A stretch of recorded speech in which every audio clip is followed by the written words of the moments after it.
तर मित्रांनो 2 तास झाले आता कडवं पूर्ण तोडून झालेले बघा शकतो तुम्ही. ते एवढं म्हणजे तुम्हाला आणखीन भरपूर दाखवतो. म्हणजे शेतकऱ्याला बाकी कष्टाशिवाय दुसरं कामच नाही बघा. इथं पण कडवं आहे, हे पण तोडलेलं आहे मी. आणखीन आतमध्ये तुम्हाला दाखवतो पूर्णपणे कडवं येतं इथं येऊ शकतो. तुम्हाला पाठीमागच्या व्हिडिओमध्ये दाखवलं होतं उभं कडवं. आता जे तोडून काढले मी हे बघू शकता. पूर्ण तुम्ही इकडे कडवं आहे बघू शकता. असं जाऊन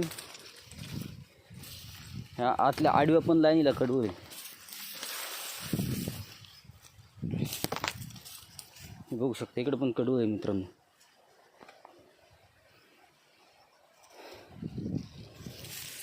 तर आपल्याकडे 5-7 गाय आहेत, त्यांच्यासाठी चारा न्यायलाच पाहिजे. तर मित्रांनो व्हिडिओला सबस्क्राईब करा, चॅनलला व्हिडिओला लाईक करा, कमेंटमध्ये सांगा व्हिडिओ कसा वाटला.